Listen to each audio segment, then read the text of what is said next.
Welcome back, and today I want to talk about genetics and epigenetics. I want to compare the two. I want to um, talk more about how they play a role in our health, because the reason I wanted to talk about this is because I had someone message me last week because of a post I put out about genetics only playing about a 10% role in whether we get certain diseases or not. And there's different percentages. There's been different studies. Some say 10%, some say 20, but the fact is that genetics only play a certain amount of a role in determining whether we get these chronic issues, chronic disease, and there's so much we can do based on our how we live, our lifestyle, our environment, that can help us or hurt us in developing these diseases, the popular diseases. So that's what I want to talk about. I kind of want to break things down. Many people have never even heard of epigenetics, so I want to explain that, and I want to just break this stuff down. And I found a lot of good information, a lot of, if you're not like a really sciencey person and you don't like read a lot of studies and stuff, the CDC breaks epigenetics down very, very well, and puts it in layman's terms so that we can understand it better. There's also a lot of studies that have been done, and there's also like a lot of YouTube videos, and I found some really great ones. If you look up like epigenetics and TEDx talks, there's a lot of people who do TEDx talks on epigenetics. So they explain it very well to where you can understand it. So it's very interesting, and I kind of dove in because, this person just wanted more clarification, just wanted more evidence that that epigenetics play more of a role in whether we develop diseases or not. So that's what we're going to talk about today. And I first want to explain like what epigenetics are, if you don't know, because many people don't even know what that is. They've never heard of it. And the simplest definition that I found was from the CDC's website. And it said that epigenetics is the study of how your behaviors and environment can cause changes that affect the way your genes work. So basically, they don't change your DNA, but they change how your body reads the DNA sequence. So, environmental factors like diet, toxins, stress, physical activity, they all play a significant role in changing your epigenome. That's another way they say it, epigenome. And so these types of changes help the body adjust to what's going on around it. And so environmental factors come together in many different combinations, and they can influence one another. So based on your environment, your habits, all the things that you do on a daily basis affect your genes. So genes do play a role, but they're not the end all be all, is what I'm trying to say. So, for example, if you have a stressful job, you most likely have a high level of stress hormones, right?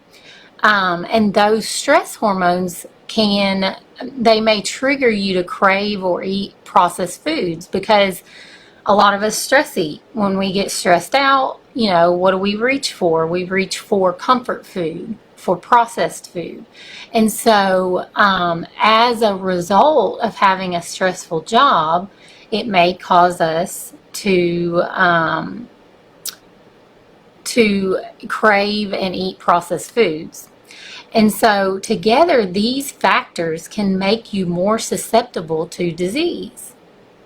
But say you have a stressful job but you take steps to manage your stress on a regular basis, right? Maybe you walk a lot. Maybe you do meditation. Maybe you do you walk in nature, or whatever it is that brings your stress level down, because we all have these things that we enjoy doing that can bring our stress level down. Some people like to paint. Some people like to do puzzles. Some people like to just go hike in nature. Whatever it is, it brings your stress level down, and then you're less likely to deal with your stress with food, like emotionally eat, because you're stressed out. So these environmental factors can counteract some of the negative ones. Excuse me. So like I say all the time, we can't eliminate stress, but it's how we deal with the stress that can change our genes, that can change the way our body reacts to these factors. So keep that in mind. And this is another reason why you should include stress management in your week. I'm always talking about stress management. I'm not saying don't get stressed out, but manage your stress. Manage it daily, or at least a couple times a week, with these relaxing activities, so you can bring your stress level down. And so let's now, hopefully I explained the epigenetics well. Let's talk about genetics now. So genes are basically units of heredity passed from parent to child. They're units of heredity passed from parent to child. And I'm sure you've heard the term genetic predisposition. A lot of us have heard that. It's been, used a lot in like the medical field and stuff, and science. Our genetic predisposition is the increased likelihood of developing a particular disease based on our genetic makeup. So, if you have type 2 diabetes that runs in your family, well, yes, you're more genetically predisposed to that disease, but that doesn't mean that you are destined to get that disease. It just means that you have a higher likelihood that you're going to get type 2 diabetes as someone where it doesn't run in their family. So these genetics contribute to the development of disease, but they don't directly cause us to get the disease. So have you ever heard that term that genetics load the gun, but lifestyle pulls the trigger? Like, I've been hearing that for years, and I just love the way, I love that phrase, because it really does put it, it makes us think like, okay, genetics are what loads the gun, that genetics are what predisposes us to diseases, but our lifestyle is what pulls the trigger. Our lifestyle is what makes us actually get that disease, develop that disease over time. So I just love that phrase, so I had to include it in here. And our genetic makeup cannot be altered. Our genetics are our genetics. We cannot change them, but some lifestyle and environmental modifications may be able to reduce our risk of genetic predispositions. This means we can reduce our susceptibility to many common diseases like cancer, obesity, heart disease, and mental illness.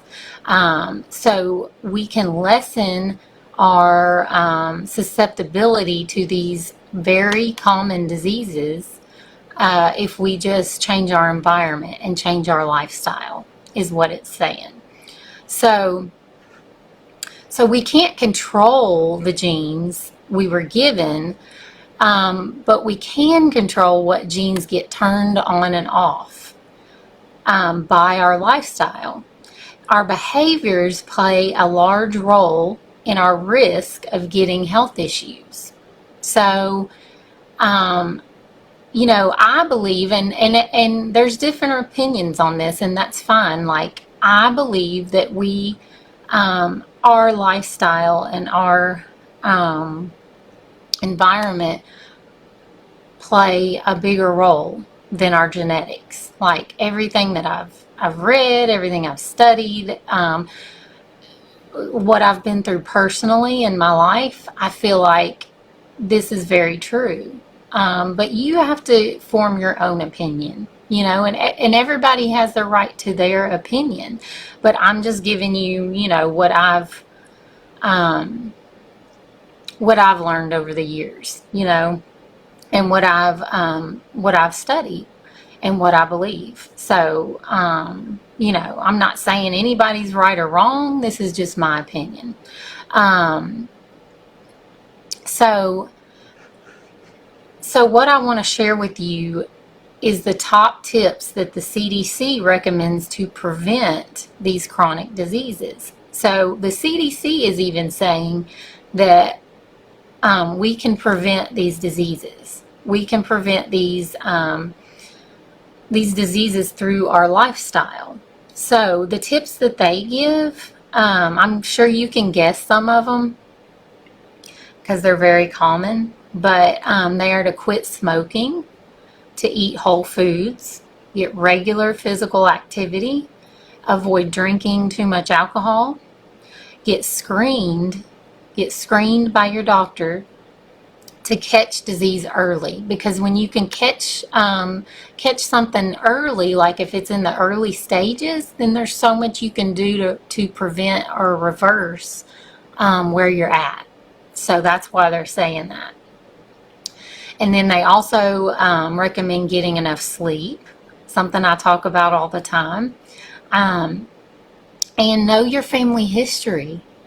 Know your family history so you can take steps to prevent the conditions. Because if we know what runs in our family, then we can create healthy habits in our environment to help us prevent these diseases, right? Or slow down the progression. So it's kind of like if you go get or if you know your family history, if you know you have a history of heart disease in your family, well, if you know that, then all you have to do is say, okay, well, how can I prevent heart disease?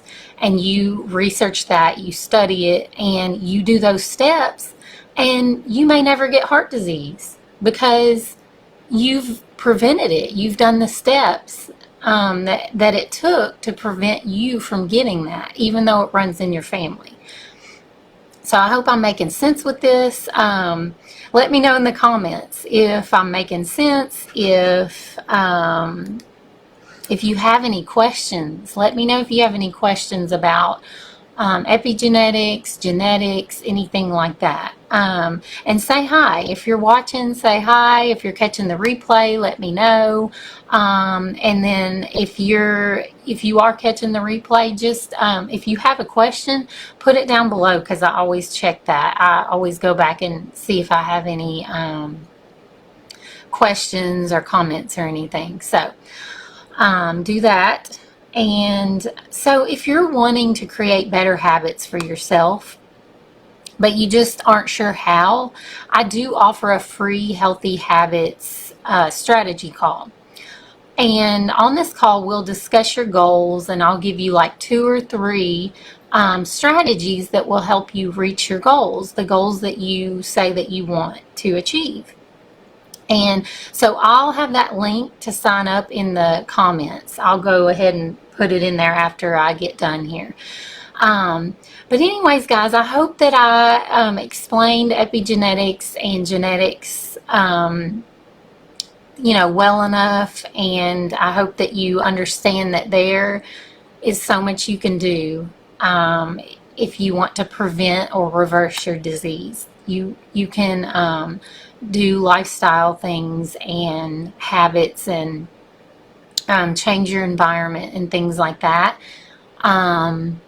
to change your health. And that's what I wanted to get across today. So hopefully I did that. And let me know in the comments what your biggest takeaway was. Like, what did you what opened your eyes the most? What did you find most surprising? Let me know in the comments, and I'll see you next Tuesday. Bye.